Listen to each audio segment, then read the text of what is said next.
नमस्कार साथियों, मैं देवांकुर टीम एसआरजी गाजियाबाद। बहुत से हमारे साथियों के द्वारा प्रेरणा तालिका के ऊपर एक वीडियो की जिज्ञासा व्यक्त की गई थी।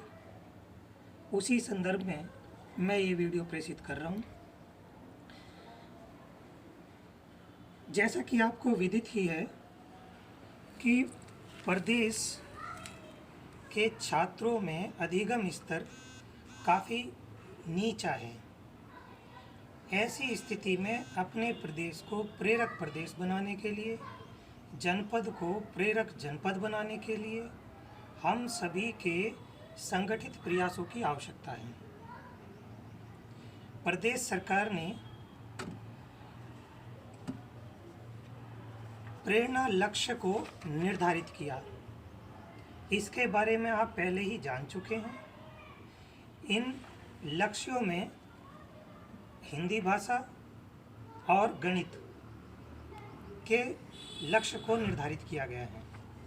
इनकी प्राप्ति के लिए जो दक्षताएं बच्चे के अंदर होनी चाहिए वो प्रेरणा सूची में निर्धारित की गई है। प्रेरणा सूची जैसे कि आपको दिख रही है, ये प्रेरणा सूची है। पिछले वीडियो में हमने प्रेरणा सूची के बारे में गहनता से अध्ययन किया था, देखा था। अब इन दक्षताओं का बच्चे के अंदर डेवलपमेंट हो रहा है, बच्चा इन दक्षताओं को प्राप्त कर रहा है या नहीं कर रहा है, इसकी संप्राप्ति के अंकन के लिए हमें प्रेरणा तालिका की आवश्यकता पड़ती है। ये प्रेरणा तालिका कक्षा 1 से 5 तक के सभी कक्षाओं में हिंदी विषय के लिए और गणित विषय के लिए कक्षाओं में लगाई जाएगी। इस प्रेरणा तालिका के अंदर आप ये देख रहे हैं कि यहाँ ऊपर हॉरिजॉन्टल लाइन में, क्षैतिज रेखा में स्टूडेंट्स के क्रमांक लिखे गए हैं और ऊर्ध्वाधर रूप में दक्षताएं अंकित की गई हैं। जैसे ही रोल नंबर 1 पहली दक्षता को प्राप्त कर लेता है तो विषय अध्यापक इस वाले खाने में डेट सहित राइट का निशान लगा देंगे। इस तरह से ये प्रेरणा तालिका भरी जानी है। समय समय पर ये देखा जाएगा, प्रधानाध्यापक प्रति सप्ताह बच्चों की जांच करेंगे कि उन्होंने कितने दक्षताओं को प्राप्त कर लिया है। और जो सहयोगात्मक सुपरविज़न के लिए आएगा पर्यवेक्षक, वो भी इसके आधार पर बच्चे की दक्षताओं को जांचेगा और ये देखेगा कि क्या वास्तव में बच्चे ने इन दक्षताओं को प्राप्त कर लिया है। उदाहरण के तौर पर हम कक्षा 1 की हिंदी की दक्षताओं के बारे में बात कर लेते हैं। ये हिंदी की दक्षताएं हैं और ये तालिका हैं। यहाँ गणित की है, लेकिन मैं हिंदी के बारे में बात कर रहा हूँ। जैसे हिंदी में है, एक दक्षता है परिचित शब्दों का प्रथम ध्वनि को पहचान सकता है या सकती है। यदि बच्चा इसको प्राप्त कर लेता है तब कक्षा अध्यापक को अपनी प्रेरणा तालिका में जिस बच्चे ने भी इसको प्राप्त किया है उसी के सामने राइट का निशान लगा देंगे और तारीख लिख देंगे। इससे पता चलता चला जाएगा कि कौन सी दक्षता किस बच्चे ने प्राप्त कर ली है। जिन बच्चों ने अभी दक्षताएं प्राप्त नहीं की हैं उन पर ज़्यादा फोकस रहेगा। ये लर्निंग आउटकम की संप्राप्ति के अंकन के लिए ही प्रेरणा तालिकाओं का निर्माण किया गया है। उदाहरण के तौर पर और भी बहुत सारी इसमें दक्षताएं हैं। कक्षा 5 की ले लेते हैं। चलिए,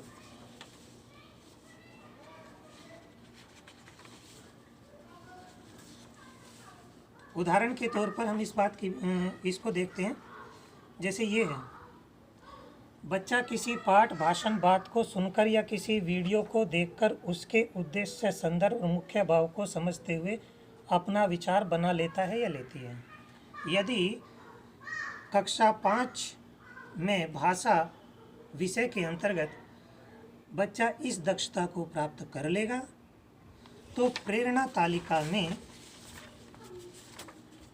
स्टूडेंट नंबर 1 के सामने, कक्षा 5 की प्रेरणा तालिका चाहिए तो स्टूडेंट नंबर 1 या 2 जो भी उसका रोल नंबर है उसके सामने संबंधित दक्षता, पहली दक्षता है, इसके सामने राइट का निशान और तारीख उस पर लिख दी जाएगी। इसी तरह से बच्चा यदि 7-8 वाक्यों के संदेश वाले पत्र और आवेदन लिख सकता है या सकती है, ये 16वीं दक्षता है, तो फिर 16वीं दक्षता के सामने, और यदि 5वां स्टूडेंट है तो स्टूडेंट नंबर 5 के सामने 16वीं दक्षता में राइट का निशान लगेगा और तारीख लिखी जाएगी। ये प्रेरणा तालिका निश्चित रूप से ही बच्चे की संप्राप्ति को अंकित करने के लिए बनाई गई है। नियमित रूप से यदि इसको सतत रूप से अंकित किया जाता रहेगा तो कक्षा अध्यापक को भी, विषय अध्यापक को भी, प्रधान अध्यापक को भी और जो पर्यवेक्षक हैं उन सभी को जानकारी होती रहेगी कि हमारे बच्चे ने कौन सी दक्षता को प्राप्त कर लिया है। और जब बच्चा सभी दक्षताओं को प्राप्त कर लेगा उस समय विद्यालय अपने आप को प्रेरक विद्यालय के रूप में आवेदित करेगा।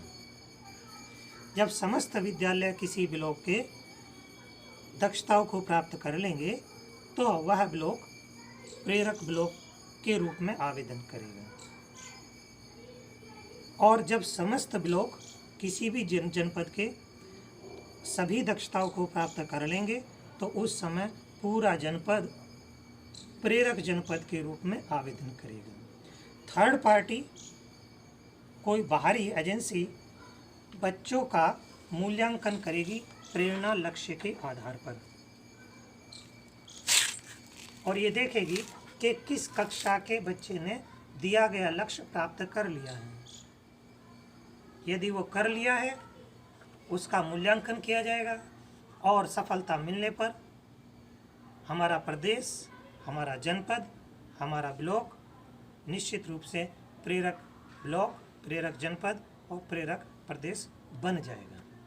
उद्देश्य यही है कि मार्च 2022 तक पूरे प्रदेश को प्रेरक प्रदेश के रूप में मनोनीत करना। धन्यवाद।